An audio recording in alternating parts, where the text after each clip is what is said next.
Hey guys, welcome back to another video. Today we're back on Watch Mojo reacting to another video. We're going to be reacting to the most expensive Pokemon cards of all time. This video is a little bit older, so it won't be including Logan Paul's 5.1 million Pokemon cards, the PSA 10 Illustrator card. But we're going to have a quick look, or just basically it's a 10-minute video. We're going to have a look at what Pokemon cards went for how much, and basically how I can't afford them.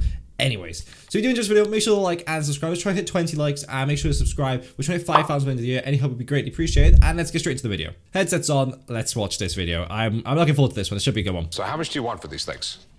I'm looking for right in the area of $500,000. Welcome. 5 minutes, 5 seconds, and then pause it. This guy's quite a famous person in the Pokemon collecting world. I don't know his name though. But he actually appeared in the Logan Paul video later on when Logan Paul spent about, I think it was 100-200 grand on a PSA 10 first edition Pokemon card, Charizard. So he appeared in that. He's quite famous in the Pokemon collecting community. He's like the Charizard guy. And he seems like quite a cool guy. Welcome to Watch Mojo, and today we're going to be counting down our picks for the top 10 most expensive Pokemon cards. Oh my Leo Hart's always a classic. I just heard about they're gonna jack a load of these Pokemon cards. And, oh my god, a Squirtle! For this list, So this is like at the time of Logan Paul. So obviously Logan Paul got into Pokemon cards and inflated the prices massively. So they're down a bit. They're coming back down to what they normally are now. So we could be seeing the Logan Paul in we'll be this a few looking at times. the rarest and most expensive pieces of shiny cardboard in existence since the Pokemon TCG was created in the late 1990s. We'll be using base prices as a guide, but we'll be including recent auction prices from eBay. We will also be using graded cards as a reference point. For anyone new to Pokemon trading cards, a graded card is one that's been evaluated by a legitimate collectibles grading company like PSA or Beckett in order to determine an agreed upon condition and therefore value for each card. So there are other companies apart from PSA and Beckett. I think they're the two main ones. You obviously got Get Graded, who aren't as big. Ace Grading, made by a YouTuber, Randolph. Still quite big companies, and I think Ace Grading's coming up a little bit, so I think that could be a contender in the next few years to be the not the number one, but they'll be in the top 3. I think it'll probably be number 3 if it's marketed right, because they probably have the best labels of any grader ever. Brilliant. They match the card, which I think is really cool. What's your favorite Pokemon card of all time? What's the most valuable card in your collection? Let us know in the comments below. I'm 1 minute in. I paused the video so many times. My favorite card I've got is probably my shiny Ho-Oh card. The most expensive card is probably a card that is coming up in the later video later on in the year. I'll just say that. Quite expensive card. And hey, as always, you can catch me on Twitter at AshJBo, so head over there, give me a follow, and let me know which Pokemon list you want to see next. Or just tune in to one of my booster pack openings. Oh! Number 10, Rayquaza Gold Star. That's a good card.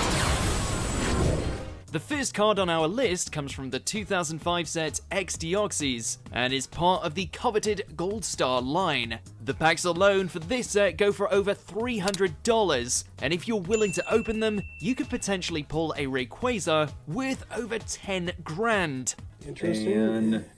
Oh. It is a nice looking card. In 20...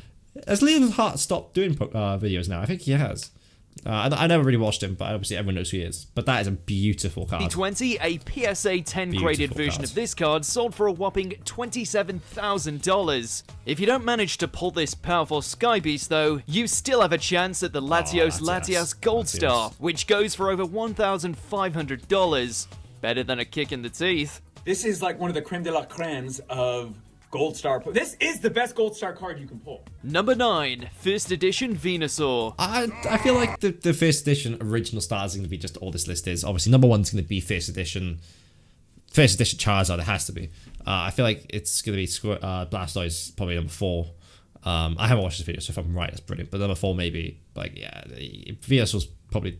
I like the Venusaur card. Look, you guys, it's a Venusaur! The first of 3 starters showcased on this list. Can you guess what the others will be? Venusaur is an original starter that is a must for any collector. In first edition graded form, the card can fetch you between $5,000 to $10,000. On a good day, aka October 29th, 2020, this card sold for basically $50,000 American on eBay. Why so much? Well, this particular card is shadowless, a particular print run of cards that did not feature a shadow on the right side of the Pokemon window. That is some expensive cardboard. Number 8, first edition Blastoise. I can't get it. I thought that would be quite a bit more up. They are all great cards. When the very first Pokemon cards were released in North America in 1999, one of the highlights was this so-called shellfish. Isn't it a turtle? Anyway, if you were lucky enough to pull this original starter back in the day, we pray you held onto it and kept it in a sleeve, because first edition Blastoise cards are fetching close to $20,000 at the time of this video. No way! In case... Let me see if I can get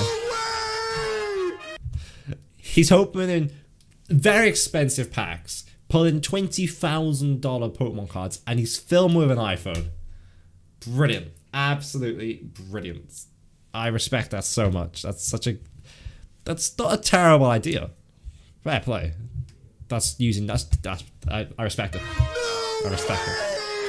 In case you're wondering, first edition refers to the black stamp shown on the left of the Pokemon, and indicates it was produced during the very first print run of these cards. And speaking of Blastoise, be sure to check out our friends the Blastoise Boys over on Instagram, where they open booster packs pretty regularly, and get some great pulls too. Number 7, Master Key Prize Card. While all the cards we've seen so far are incredibly pricey, at least they're somewhat in circulation. The same cannot be said for Pokemon Tournament prize cards. These cards are handed out exclusively to tournament finalists and winners of international Pokemon events, meaning you can't just pull one out of a pack. And Hunter Butler is your 2020 Dallas Regional Champion here. The first of these is the Master's Key Prize Card. There are approximately only 30 of these cards in existence, as they were handed out solely to competitors in 2010 Pokemon World Championships. If you're fortunate enough to get your hands on one, it could fetch you upwards of 20 large. Number 6, Number 1 Trainer. Most of us... I don't think I'm the most knowledgeable person when it comes to Pokemon cards, but I feel like I would have known... Maybe not in order, I feel like once they named all of them, I feel like I would have known all of them. That's 2 cards I've never heard of.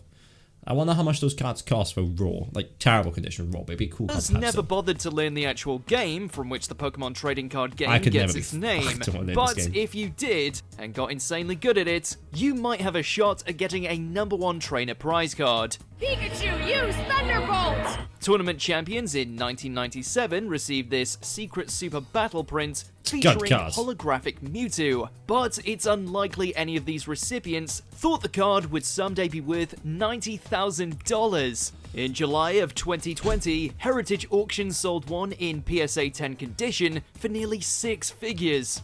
If you are one of only a handful of people in the world to own one, it is without a doubt the centerpiece of any collection. Number 5, Ishihara GX. I've seen this card. But what? 90,000 for a 9. That's a beautiful card, to be fair. Beautiful card. Oh, Mewtwo GX! Pokemon GX is a new variant of trading card that was introduced in the Sun and Moon era with much higher HP Pokemon. You won't find it in a pack, but this unique GX card was presented to a select group of people at a private birthday celebration in 2018 for Tsunekazu Ishihara, the CEO of Pokemon International. This goes on Pokemon card. I love my own Pokemon card. I remember like because last year I had the goal to hit 500 subscribers. Was it 1,000 one? I was gonna make a custom card and send it off to people, but I just couldn't make the cards. But like, it's such a cool idea. I love that card, to be fair. It is unlike any card in existence, depicting the Pokeboss himself reaching for a Master Ball and featuring a special congratulations attack to commemorate his 60th birthday. At auction, this card was sold for $12,900 in April 2019, and a Mint 10 version of it sold for $50,000 in July 2020. Number 4, Kangaskhan Family Event Trophy. I haven't seen this one. A baby Kangaskhan. It looks like it's injured. Be warned, we are now entering the 6-figure territory. First up, the Kangaskhan Family Event Trophy card, a prize for participants in the Parent-Child Mega Battle Tournament in 1998. This magnificent looking card features Papa Kangas. Like, these cards cost a very good yearly salary. The average salary in where I'm from, UK, is like 30k. Like, that's like quadruple that, nearly. Like, I know, okay, 90k would be triple it. But like, we'll say quadruple, because this probably went for 120k, around there. Like, it's ridiculous, the price of these cards. And ridiculous. His baby, an appropriate prize for a family-themed event. Like the Master Key and Ishihara GX, Trophy Kangaskhan is in the Holy Grail category of collectibles, and there are under 50 of them in existence worldwide. Only 11 exist in PSA 10 condition, one of which sold on eBay in October 2020. The current price? A cool $150,000. Time to start building those tournament decks. Number 3, Trophy Pikachu. It's ridiculous. Obviously, number one's going to be the Pikachu Illustrator card. Like, it's, I feel like this is number 3. Number 2 will be First Edition Charizard, and then it will be the Pikachu Illustrator cards. That is foul. That is foul. But on our list is the trophy card to end all trophy cards. Presented to winners in the very first Pokemon TCG tournament in 1997, the Trophy Pikachu exists in first, second, and third place forms, but all 3 are remarkably valuable. In 2019, a third place iteration sold for 100k. After the hobby exploded in fall of 2020, however, you can bet this card is soaring in value. At the time of this video, it is listed on eBay for 1 million. It is a card so unique and unattainable that fake, aka proxy versions of it, have sold for over $3,000. Number 2, Illustrator. The Illustrator card's number 2. No, that's gotta be. It's wrong now because of Logan Paul.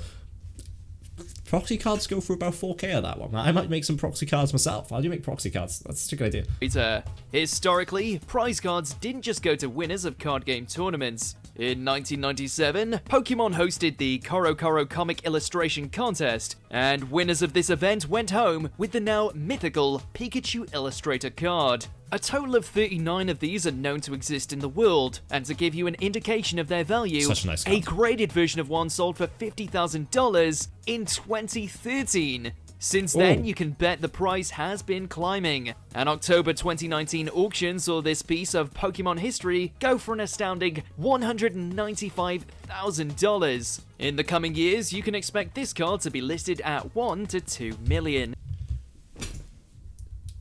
PSA 10 Charizard's not that much, bro. Like, it's not worth 2 million. And that's a PSA 9 as well. I don't know. Yes, this card is worth more than your house.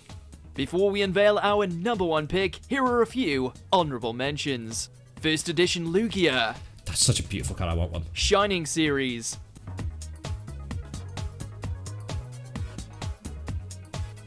Tropical Mega Battle Trophy. Before we continue, be sure to subscribe to our channel and ring the bell to get notified about our latest videos. You have the option to be notified for occasional videos or all of them. If you're on your... You should subscribe. He's saying subscribe to me. Subscribe to me. Try to hit 5k by the end of the year. Phone, make sure to go into your settings and... No way. Forget Wall Street. Ridiculous. Put your money into Charizards. Back when the base set was first released, this fiery dragon was the best pull you could get, ridiculous. And it still is today. In fact, there are too many extremely expensive Charizard cards to name, including Shining Charizard, Crystal Charizard, Rainbow Charizard, Shiny Charizard GX. You get the idea. What about Dark Charizard? I've got a Dark Charizard. I love my Dark Charizard card. Jesus Lord. At the very top, however, is the Holy Grail, the first edition base set Shadowless Charizard, which had a ballpark price of $50,000. The card itself is considered the crown jewel of the Pokemon world. That is before rapper Logic set a new record with his winning bid of $226,000 in 2020. It is currently the highest known sale of any Pokemon card in history. 2 cards left. Charizard! And with big names like Logic, Logan Paul, and Steve Aoki getting into the hobby, you can bet this card will continue to skyrocket. Do you agree with our picks? What a beautiful man, Ryan Reynolds. It's like, Pokemon cards are ridiculously expensive. Like, so I have a box. I do have a box of my expensive Pokemon cards. I'll make a video one day. And this I keep out because I just really like this card. It's only a PSA 7, it's not worth much, but it's a 150 quid card, but it's just a nice card to look at. But if you did enjoy, make sure to like and subscribe, and I'll see you next time. Goodbye.